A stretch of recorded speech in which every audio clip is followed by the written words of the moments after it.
Primeiramente, versículo 5 do Salmo 42. Juntos. Por que estás abatida, ó minha alma? Por que te perturbas dentro de mim?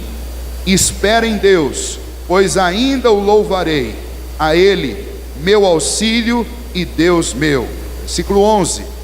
Por que estás abatida, ó minha alma? Por que te perturbas dentro de mim? Espera em Deus, pois ainda o louvarei, a Ele, meu auxílio e Deus meu. Versículo 5 do 43. Por que estás abatida, ó minha alma? Por que te perturbas dentro de mim? Espera em Deus, pois ainda o louvarei, a Ele, meu auxílio e Deus meu. Quero fazer uma pergunta a vocês. Alguém aqui está abatido? Você já se sentiu abatido? Será que nós ainda vamos nos sentir abatidos? Provavelmente. Provavelmente tem gente abatida aqui hoje. Provavelmente tem gente que estará abatida na próxima semana. E todos nós em algum momento já nos sentimos assim. Por isso esse salmo é tão bem quisto por todas as pessoas. É muito lido. E a gente guarda esse refrão na mente e decora. Porque a gente sabe muito bem o que está acontecendo aqui. E é sobre isso que eu gostaria de falar nesta manhã com vocês. O que fazer quando a nossa alma fica abatida? O que você faz quando você sente o abatimento no coração e na mente? A gente precisa aprender com o salmista o que fazer. Este salmo não é de Davi. Este salmo foi escrito pelos filhos de Coré, ou em algumas versões pelos filhos de Corá. E os dois salmos, na realidade, são apenas um salmo. Eu não sei, e ninguém sabe dizer ao certo por que dividiram em dois. Mas, na verdade, é um salmo só, por isso que nós lemos aí o 42 e o 43, você pode ver que a métrica dos dois é a mesma, o contexto é o mesmo e a repetição, inclusive, é a mesma, no Salmo 42 e no Salmo 43. Muito difícil de determinar o contexto. Aliás, o livro de Salmos, ele tem uma dificuldade extra e esse é um aspecto difícil para todas as pessoas que querem preparar uma mensagem no livro de Salmos, porque a gente não sabe muito bem, é difícil determinar quando é que isso foi escrito. Uma vez que é um livro de poesias, de salmos, de orações, de versos que foram compostos em todo o período do Antigo Testamento, é difícil de entender exatamente quando é que cada um destes salmos foi escrito. Mas o que nós podemos aprender com aquilo que o salmista ele descreve aqui? Bom, nós podemos lembrar, especialmente falando desses filhos de Corá, na realidade, os filhos de Corá, ou o filho de Corá é neto de Coate. Coate, se você lembrar, ele foi morto por se rebelar contra o Senhor. Lá em Números 16 você vai encontrar essa história. Mas os filhos escaparam e eles passaram a servir ao Senhor e se tornaram líderes da adoração a Deus no santuário. Você vai encontrar a história desses filhos lá em 1 Crônicas capítulo 9, a partir do verso 19, e no capítulo 26 também você vai encontrar algo sobre eles. Existem vários salmos subscritos por eles, 42, o 43, o 44, o 49, o 84, o 87, são exemplos de salmos escritos por esses filhos de Corá. Onde eles estavam vivendo quando eles escreveram? A gente não sabe o contexto, mas a gente sabe o lugar onde eles estavam. A impressão que dá quando nós lemos esse texto, quando eles começam a falar das características do lugar onde eles estavam e do que eles estavam passando, nós somos levados àquela região do Monte Hermon, porque eles vão citar, ao mesmo tempo que eles estão falando de deserto, de terra seca, ao mesmo tempo essa terra seca se transforma num grande alagamento, numa tempestade, num levante de muitas águas, algo assustador, algo terrível, e isso a gente sabe que acontecia muito lá no Vale do Nengueb, embaixo do Monte Hermon, por causa de um acontecimento climático anual lá, que era o degelo do pico do monte, junto com chuvas torrenciais que aconteciam, e essas chuvas, junto com aquele degelo, alagavam a parte do Vale do Nengueb. Então, ali as pessoas viviam a maior parte do ano num deserto e um pouco tempo no ano eles tinham que sair e abandonar o vale, porque o vale era completamente inundado. O problema é que essas inundações, próximo a encostas e próximo a grandes montes, elas não têm agenda, não tem dia nem hora. Você nunca sabe quando isso vai acontecer. Eu gosto muito de um programa que fala sobre sobrevivência, que passa no Discovery, e uma coisa que você sempre ouve sobre esses lugares, especialmente aqui também na nossa região, na zona tropical, é quando você está perto de uma encosta, e especialmente um lugar onde tenha riacho, cachoeira, você pode observar em volta que há marcas de destruição. E você nunca pode montar um acampamento próximo a um riacho no pé de um monte. Porque quando vem água, ela não vem em 3, 4 dias. Ela vem em coisa de meia hora, coisa de 15 minutos, o volume de água aumenta e se você estiver próximo ali, você pode correr o risco de ser levado por essas torrentes de água. E o salmista, ele está vivendo próximo a um lugar assim, tanto que ele vai usar estas imagens para descrever o que ele está vivendo e como está o seu coração e a sua alma. Um outro aspecto interessante que ele mostra para nós é que ele era alguém que, embora estivesse vivendo tão longe de Jerusalém, porque Hermon está longe, está muito longe de Jerusalém, mas aproximadamente a 150 quilômetros de Jerusalém está o Monte Hermon. Para quem vivia numa cultura que tudo tinha que ser feito ou de camelo ou de cavalo, ele está muito longe de Jerusalém. Mas ele mostra conhecimento, intimidade com o que acontecia em Jerusalém. Então ele era um líder de adoração, alguém que estava acostumado a fazer viagens para participar das festas cerimoniais que aconteciam em Jerusalém, estava acostumado a levar gente com ele, porque ele é um líder, para participar das festividades e dos cultos a Deus lá em Jerusalém. Uma vez por ano, 2 ou 3 vezes por ano, ele fazia isso. Ele sabe do movimento, ele sabe da agitação do Monte Sião, nesses períodos de festas, especialmente essas festas dos judeus, ele estava acostumado com isso. Mas nesse salmo especialmente, ele descreve uma ocasião em que, por mais que ele soubesse que era bom demais ir para lá, ele não tinha força para ir, porque ele estava abatido. É interessante também que quando nós observamos aqui, você vai achar várias vezes a palavra Deus nesse texto, e apenas uma vez a palavra Senhor. Você deve lembrar que estas traduções, nós já falamos sobre isso, quando você encontra a palavra Deus no Antigo Testamento, é a tradução de um termo hebraico que é Elohim, ou El ou Elohim. Sempre a tradução vai ser Deus. E quando você encontra Senhor em caixa alta, nós estamos tendo uma tradução, nesse caso, da palavra Yahvé, que era o termo com que os judeus se dirigiam para falar de forma íntima com Deus, que eles chamavam o Senhor de o Senhor da aliança. É o termo Yahvé, ou traduzido algumas vezes por Jeová. É a ideia do Senhor que estabelece aliança com o seu povo. Para quem usa esse termo, é quem está numa relação de intimidade com o Senhor. E aí é interessante o texto, porque ele vai, na maior parte dos dois salmos, ele vai se dirigir a Deus como Elohim, como um Deus. Mas chega num momento crucial, ele chama o Senhor de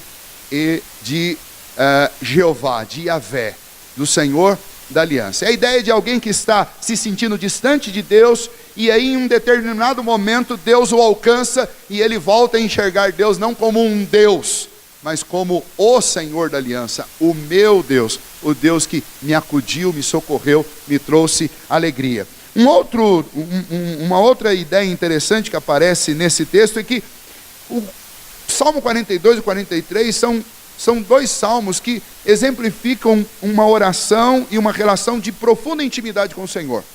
Quando que a gente percebe que um texto é um texto íntimo?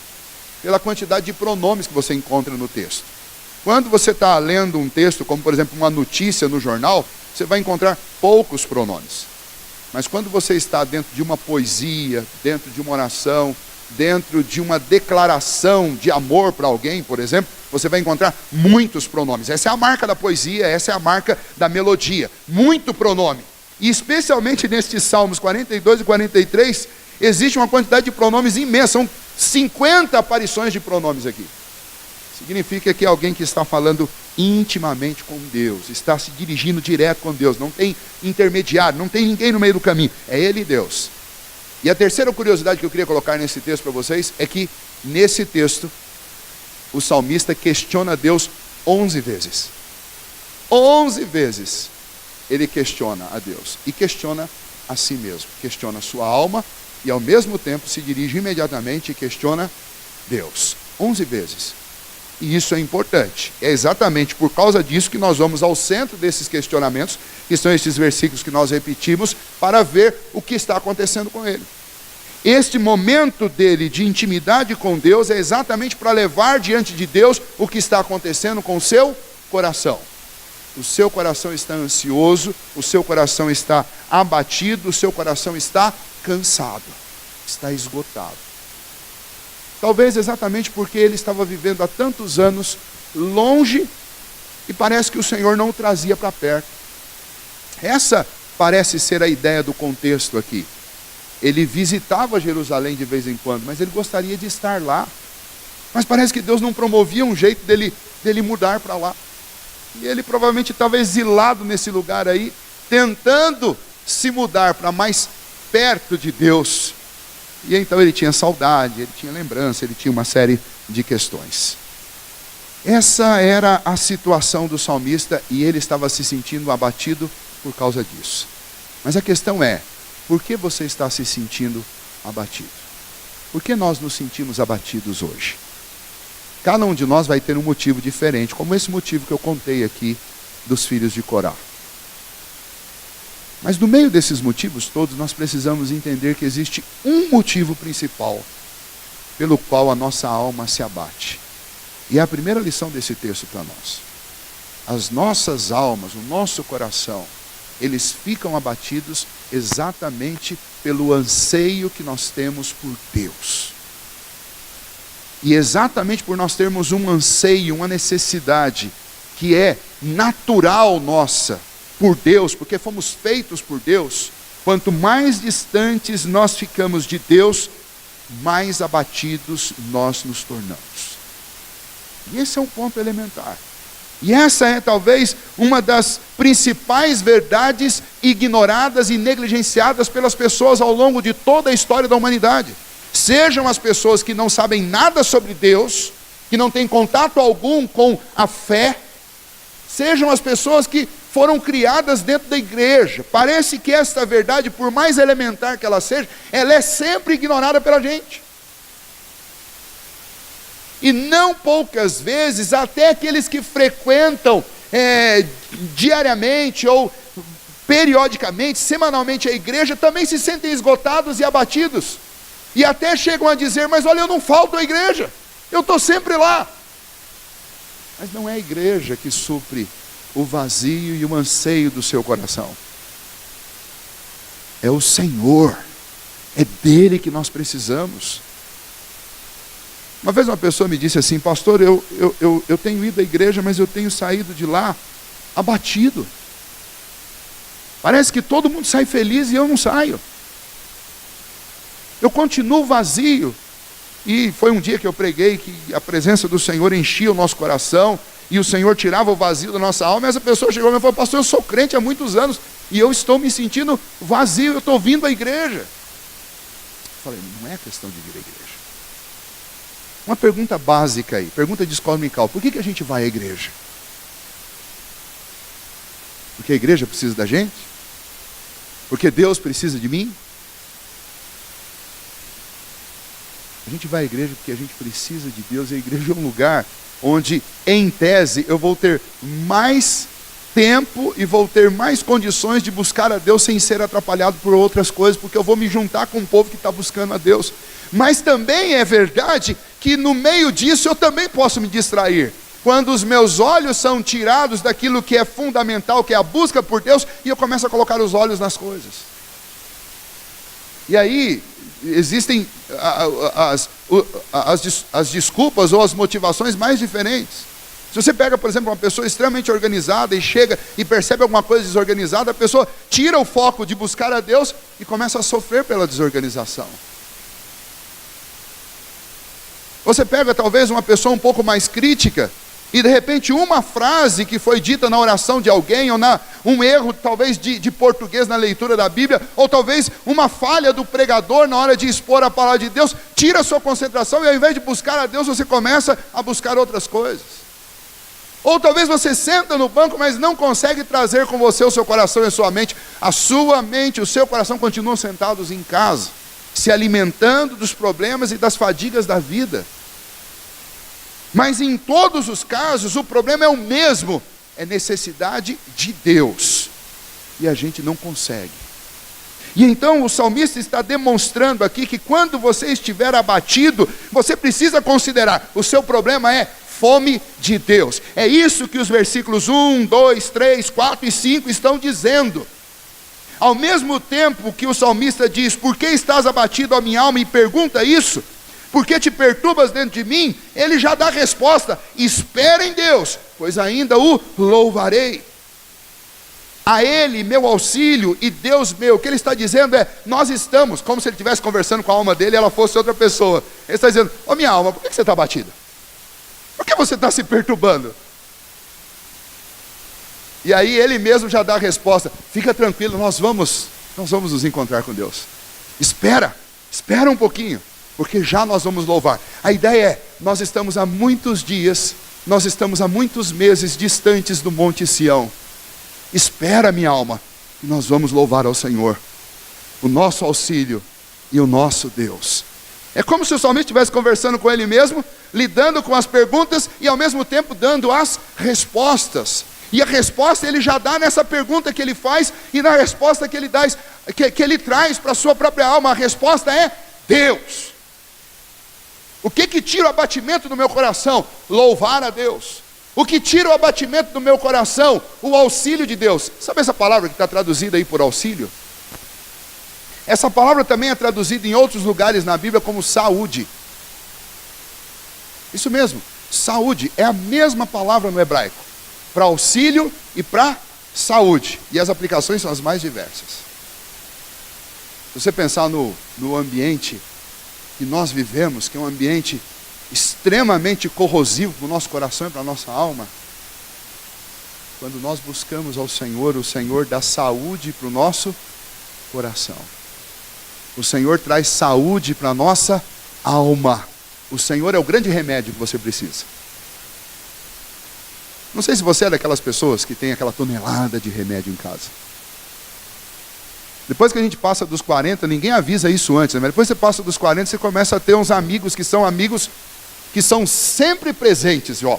Eles não te abandonam nunca. São os remédios de uso contínuo. Não tem jeito. Amigo sempre presente em todas as horas. Passou dos 40, não tem jeito. Se você não está tomando, você está negligenciando. Mas precisa. É uma vitamininha, é um remédio para segurar o colesterol, é um remédio contra o ácido úrico, é um remedinho da diabetes e por aí vai.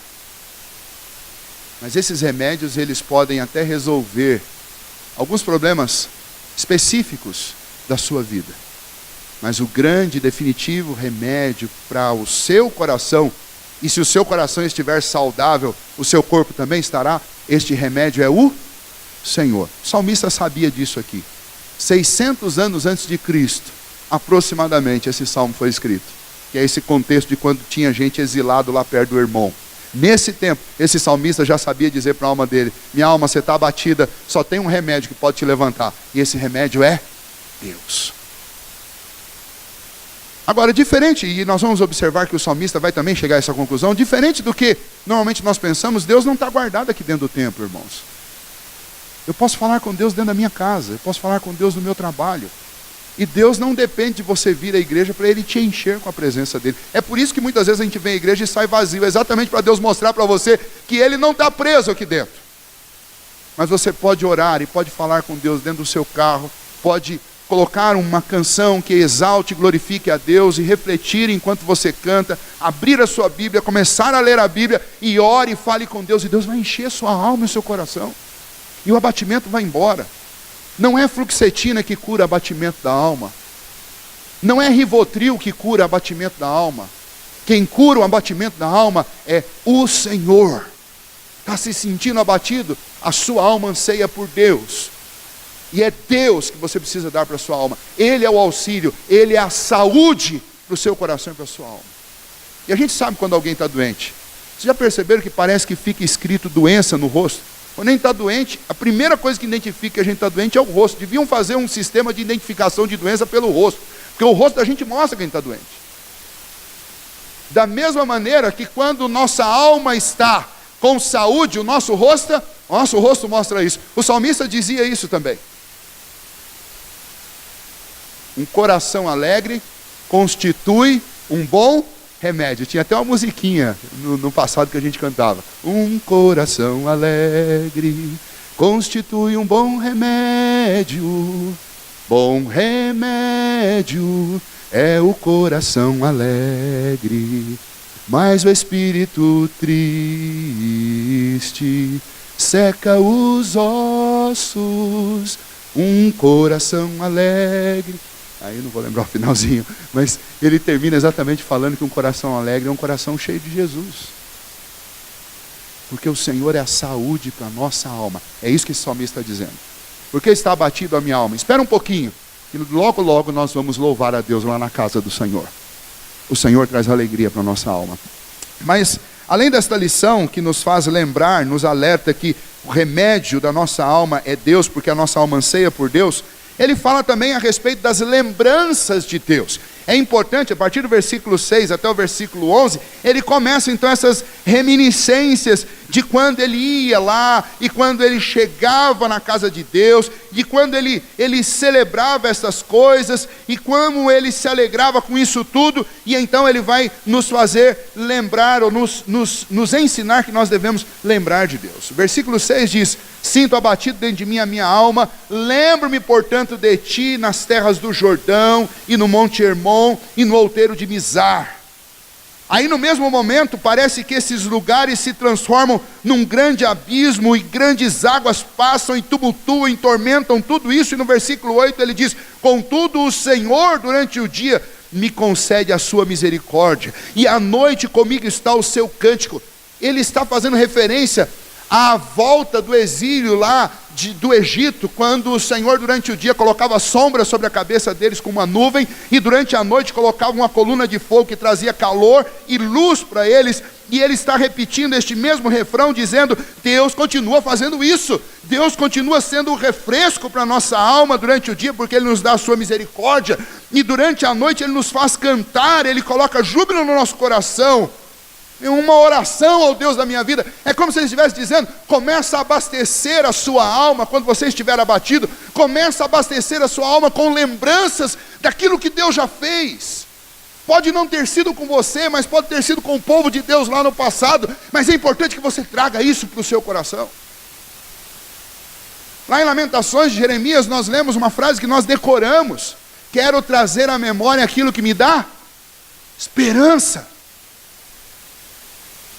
Porque isso também é remédio para a nossa alma. Você está abatido hoje, então lembre-se que o seu Deus é o mesmo Deus que fez gente passar num mar, abrindo e fazendo com que as pessoas passassem em terra seca. O seu Deus é o mesmo Deus que fez com que exércitos inimigos fossem destruídos ao som de vasos de barro sendo quebrados. O seu Deus é o mesmo Deus que tem feito coisas extraordinárias ao longo da história na vida de pessoas, algumas até anônimas. E esse Deus conhece cada um de nós pelo nome, conhece o nosso passado, o nosso presente e o futuro, tem a nossa vida nas suas mãos. Não deixe a sua alma se abater, mas faça-a lembrar do Senhor, faça-a sentir júbilo e alegria. Essa questão da lembrança e dos pensamentos tem um efeito maravilhoso no nosso coração. Eu já disse isso, exemplifiquei isso para vocês uma vez aqui, quando eu falei que o só pensar numa coisa triste, e eu sei que todos vocês já passaram por isso, nós que somos pais, se você pensar hipoteticamente na morte de um filho, o que acontece com os olhos? Lacrimeja na hora, é um negócio, é batata. Você precisa chorar numa hora, você começa a pensar nessas coisas, você vai chorar. Tem jeito, porque a nossa mente, as nossas emoções estão completamente interligadas. Bom, se isso funciona com o que é triste, isso funciona também com o que é feliz. Então, quando a gente está muito triste, eu não posso sentar com alguém que vai me falar de coisa mais triste ainda. Já viu aquele visitador, aquele conselheiro que chega para o cara que está doente no hospital, aí vai falar: vou ter que fazer uma cirurgia. Ih, rapaz, isso não é nada, você imagina que eu fiz, quase morri. Aí você não ajuda. Isso é o contrário do que a Bíblia diz. O salmista, os filhos de Corá, eles estão dizendo: vocês precisam lembrar, no meio da tempestade, no meio da tormenta, eu preciso lembrar que o meu Deus é o Deus que governa as tempestades. Ele já fez coisas extraordinárias, Ele continua fazendo e Ele ainda fará.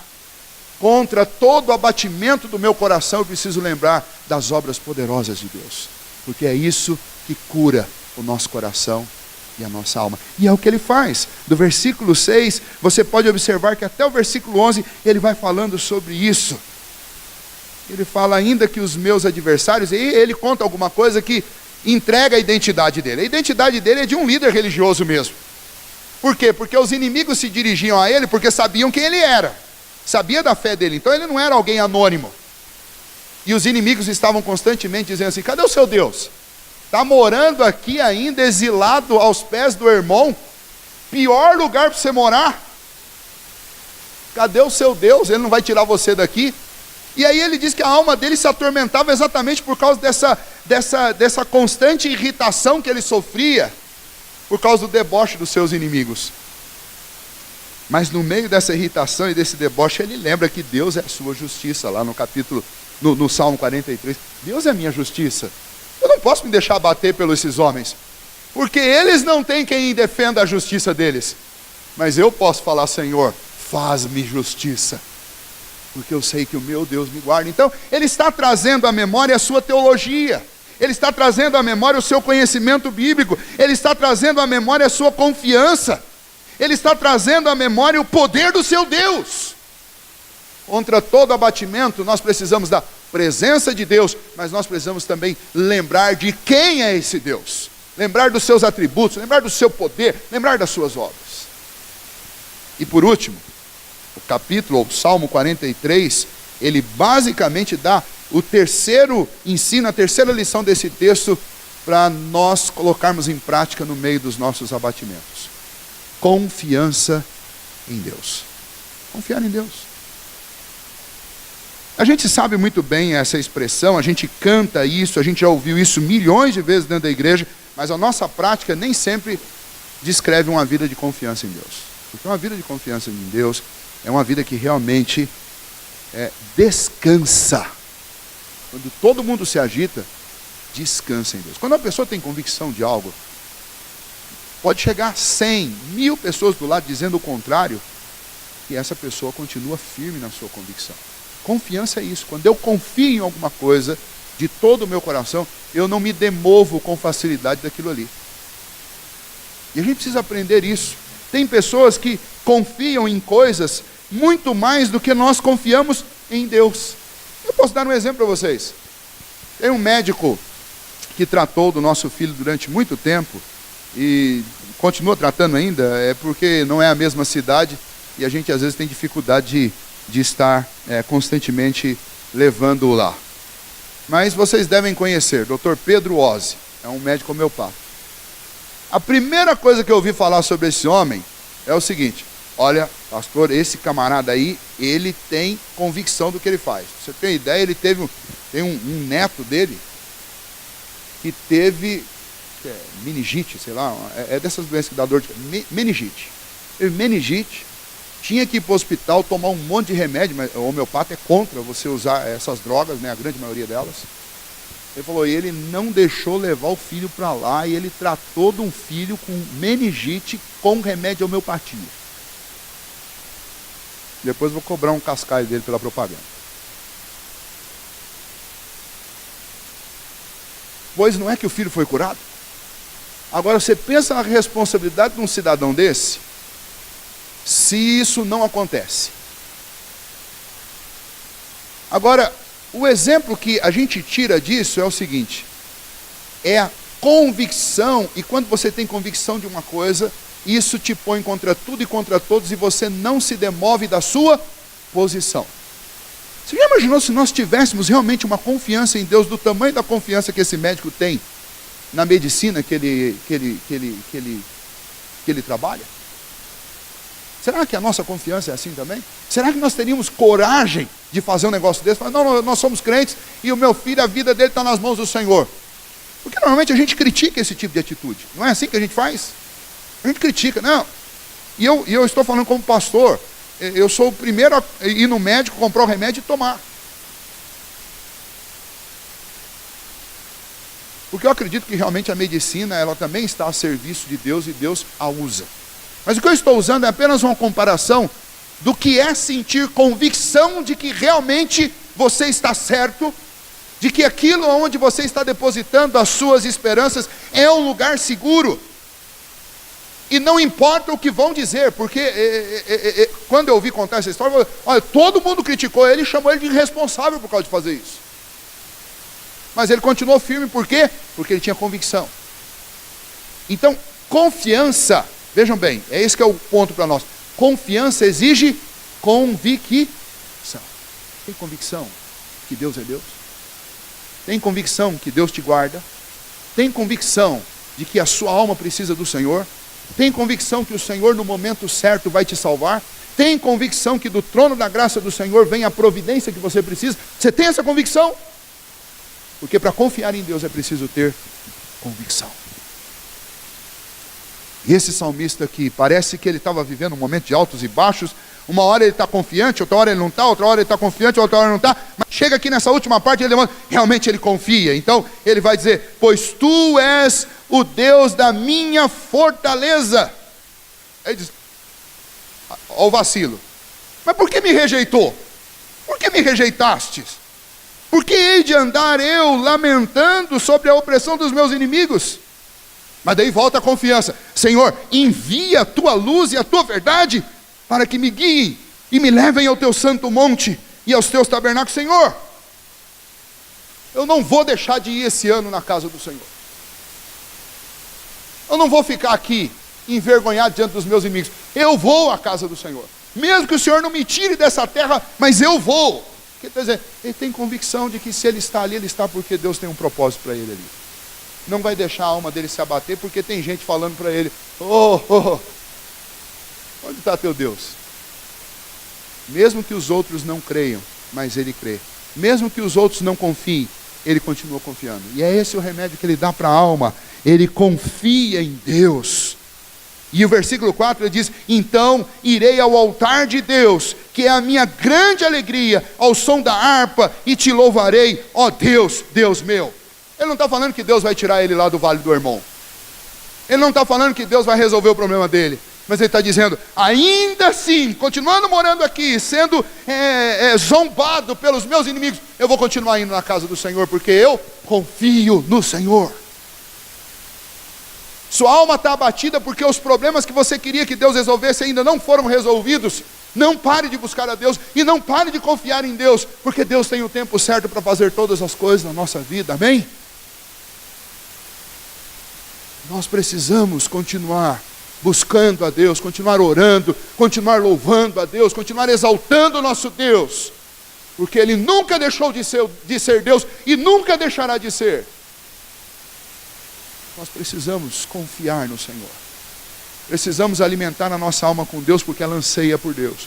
Precisamos lembrar das obras de Deus e precisamos confiar. Deus tem o melhor para nós.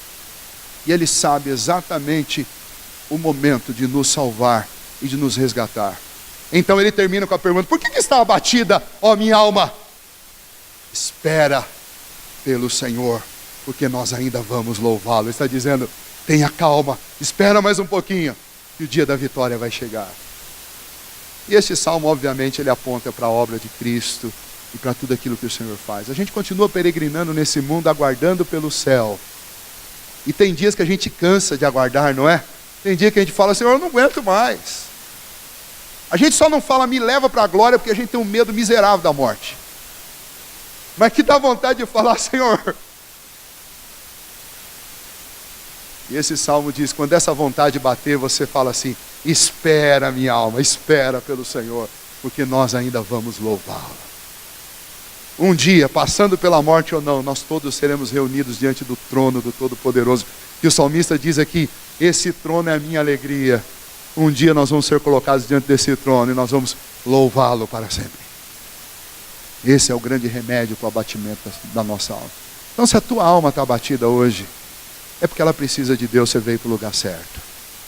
Se a sua alma está abatida hoje, Lembra do que Deus fez. Passa o dia recordando as obras gloriosas do Senhor.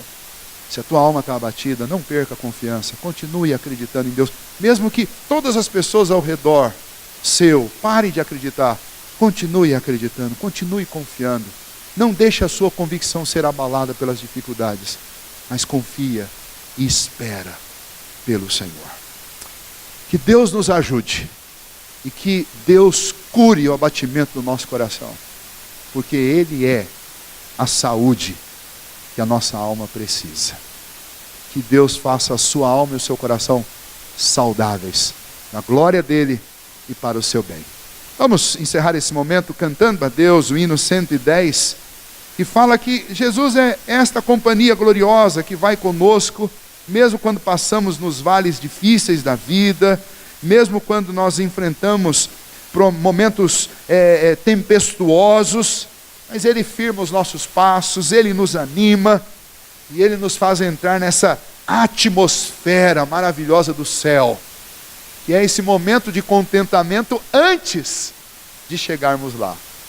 Esse momento nós desfrutamos aqui na igreja juntos. Por isso é muito bom vir à igreja. Eu disse a vocês no início, quando nós começamos a falar desse texto, que é possível vir à igreja e ainda assim sair vazio de Deus.